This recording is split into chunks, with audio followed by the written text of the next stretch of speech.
피지 분비가 많고 트러블도 종종 생기는 지성 타입인 경우는 수분이 많은 겔이나 로션 등이 좋습니다. 반대로 피부가 건조한 분들은 유분이 많은 크림, 리치크림 등이 좋고, 그리고 상황에 따라서는 오일도 필요합니다.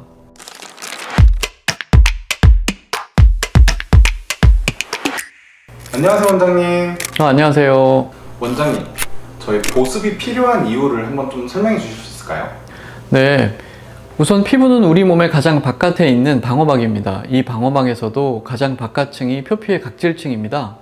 피부의 구조상 각질층은 한 판으로 되어 있는 것이 아니라 벽돌이나 기와처럼 여러 개가 깔려 있고, 그 사이를 각질층 지질이 시멘트처럼 꽉 잡아주고 있습니다. 그리고 그 바로 위에는 피지가 적절하게 분비되면서 생긴 피지막이 방수 페인트를 칠해 놓은 것처럼 피부 속 수분이 밖으로 나가지 못하게 잡아줍니다. 그리고 피부 속에는 천연 수분제인 자연 보습인자들이 가습기처럼 지속적으로 곳곳에 물을 공급해주고 있습니다. 정상 피부의 각질층은 수분을 평균적으로 10에서 30% 함유하고 있습니다. 수분을 20에서 30%가량 함유한다면 피부가 촉촉하고 쫀쫀해 보입니다. 그런데 위에서 살펴본 피부의 수분을 보호하는 사총사, 피지막, 각질층 지질, 그리고 자연 보습인자 중 몇 가지가 부족하거나 손상되어 균형이 깨지면 10% 이하로 함유량이 떨어지면서 건조한 피부가 되는데요. 수분이 10% 이하로 건조해지면서 먼저 각질 간의 연결이 끊어져 곳곳에서 각질이 일어나면서 버짐처럼 트게 됩니다. 그럴 때 피부는 이러한 과정을 손상으로 인식하고 해결, 처리하기 위해서 붉어지고 붓고 가려운 염증 반응을 일으킵니다. 장벽 기능이 저하되어 세균, 바이러스, 곰팡이 등으로 인한 감염이 발생할 가능성이 높아집니다. 그리고 피부가 손상되면서 피부를 구성하고 지지하는 콜라겐, 엘라스틴, 구조세포들이 파괴되어 주름, 상처, 반점들이 생기기 쉬워집니다. 또한 건조한 피부는 점점 가려워지는데, 이때 긁기를 반복하면 여러 가지 또 다른 피부 문제로 연결될 수 있습니다. 그래서 피부의 각질층의 보습이 잘 유지된다면 피부의 유연성을 회복시키고 장벽 기능이 잘 유지하며 오래된 각질은 균일하게 탈락을 유도하여 매끈하고 톤도 맑고 밝은, 최종적으로 건강한 피부를 유지할 수 있기 때문에 보습이 정말 중요합니다. 그러면 보습은 혹시 어떤 걸 말하는 걸까요?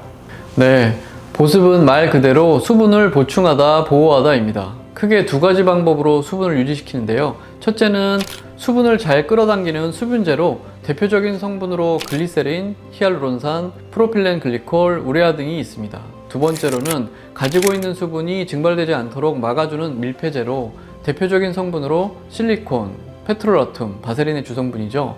그리고 미네랄 오일, 그리고 호호바 오일, 올리브 오일 같은 식물성 오일 등이 있습니다.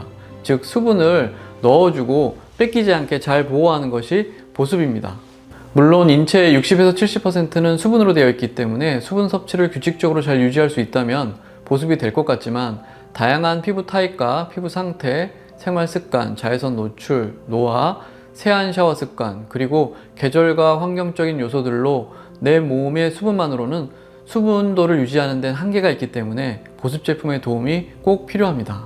보습 제품에는 수분제와 밀폐제 외에도 첨가되는 중요한 성분으로 각질세포 사이를 연결해주는 시멘트 역할을 하는 각질층 지질 성분인 세라마이드, 콜레스테롤, 지방산이 있습니다.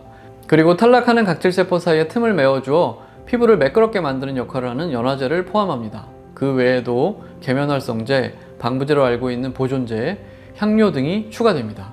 원장님, 그러면 이 보습제를 구성하는 성분들이 좀 많은 것 같은데, 보습제를 또 어떤 식으로 좀 구분을 할까요? 네, 보습제는 제형, 즉 물기의 정도로 구별하면 좋습니다. 그리고 이것은 유수분 비율의 차이와 같고 밀폐제와 수분제의 비율과도 유사하다고 볼 수 있습니다. 가장 물과 같은 액상 토너, 겔, 에멀전, 로션, 수분크림, 크림, 리치크림, 밤, 연고, 페이스트, 고약 순으로 유분의 비율이 많아지면서 끈적여진다고 보면 좋습니다. 그리고 최종적으로는 오일과 바세린이 있습니다. 각 제형의 유수분 비율을 대략적으로 살펴본다면 토너는 90% 이상의 수분과 10% 이하의 유분으로 구성됩니다. 세럼 그리고 겔은 90%의 수분과 10%의 유분, 에멀전 로션은 70%의 수분과 30%의 유분, 수분크림은 60%의 수분과 40%의 유분, 크림은 반반인데요. 50%의 수분과 50%의 유분, 그리고 리치크림은 40%의 수분과 60%의 유분, 그리고 밤과 오일 세럼은 30%의 수분과 70%의 유분, 그리고 보습제에 사용하는 오일류들은 10% 이하의 수분과 90% 이상의 유분으로 구성되어 있습니다. 원장님, 그러면 저한테 맞는 보습제를 고르는 건 혹시 어떤 방법이 있을까요? 보습제의 제형이 앞에서 알려드린 것처럼 다양하게 개발되면서 나누어진 이유는 사람의 피부가 개개인마다 다양하다는 것이 밝혀지고 또 그에 따른 제품의 개발이 동반되면서 나타난 결과입니다. 이렇게 다양한 제품들이 좋다고 여러 가지를 사용하게 되면 피부에는 오히려 좋지 않은 화학 성분만 많이 접촉하게 하는 것이다 보니 과한 밀폐제로 인해 트러블이 발생할 수도 있고 기타 추가되는 보존제나 향료 등으로 인해 자극 반응, 알레르기 반응이 발생할 수도 있어 적절한 제품을 잘 고르는 것이 정말 중요합니다. 보습 제품을 고를 때도 보습제를 구별할 때와 같이 유수분 균형, 유수분 밸런스가 가장 중요합니다. 피지 분비가 많고 트러블도 종종 생기는 지성 타입인 경우는 수분이 많은 겔이나 로션 등이 좋습니다. 반대로 피부가 건조한 분들은 유분이 많은 크림, 리치크림 등이 좋고 그리고 상황에 따라서는 오일도 필요합니다. 이렇게 고를 수 있다면 참 좋겠지만 추가적으로 고려해야 할 점들이 더 있습니다. 우리나라는 사계절이 뚜렷합니다. 특히 여름에는 아무래도 수분도 많지만 피지 분비로 인해 유분이 기본적으로 많다 보니 겔 로션을 사용하는 것이 좋고 겨울에는 춥거나 난방으로 인해 건조해지기 때문에 뺏기는 것을 막아주는 유효 성분이 좀 더 추가되는 크림, 리치크림, 오일 등을 사용하는 것이 좋습니다. 또한 나이가 들어가면서 피부가 건조해지는 부분과 개인적인 수분 섭취, 세안 습관, 그리고 지내는 환경 등등의 피지 분비가 증가하는 상황들과 수분이 마르는 상황들도 고려한다면 조금 더 내 피부에 그리고 그 상황에 적합한 보습제를 선택할 수 있습니다. 이러한 기준으로 구별하고 고르는 것이 쉽지 않을 수 있습니다. 그렇다면 피부과에 내원하셔서 상태를 확인하고 그에 맞는 보습제를 추천받아 보시는 것도 좋겠습니다. 원장님, 그러면 저희가 그 보습제를 좀 잘 사용하는 방법도 있을까요?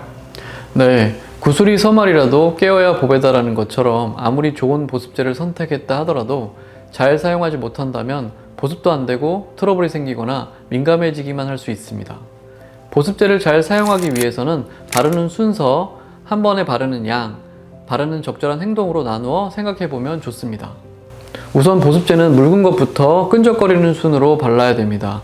어차피 섞일 텐데 순서가 중요할까라고 생각할 수도 있습니다.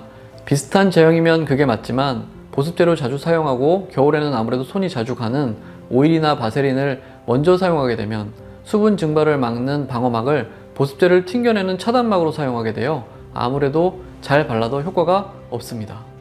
기본적인 루틴 순서를 추천을 드리자면 저자극에 세안 후에 첫째로 토너나 필요하다고 생각하는 기능성 세럼을 바르고 둘째로는 피부 타입에 맞는 겔, 로션, 수분크림, 크림 또는 리치크림 중에서 적절한 것으로 선택하여 바르는 것이 좋겠습니다.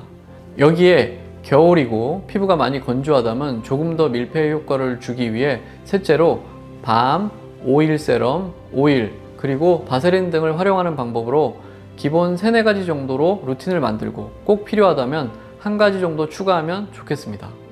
간혹 실수로 생각보다 많은 양의 보습제를 손바닥에 짜내고 아깝다고 흡수시키기 위해 손을 계속해서 문지르다 보면 어느 순간부터 내용물들이 뭉치는 것을 경험하신 적이 있지 않으신가요? 피부에는 일정 기간 안에 흡수할 수 있는 양이 한정되어 있기도 하고 또 제품이 마찰로 인해 고형화되어 있을 수도 있습니다. 그리고 필요한 곳에 사용할 보습제를 손에 더 흡수시키게 할 수도 있습니다.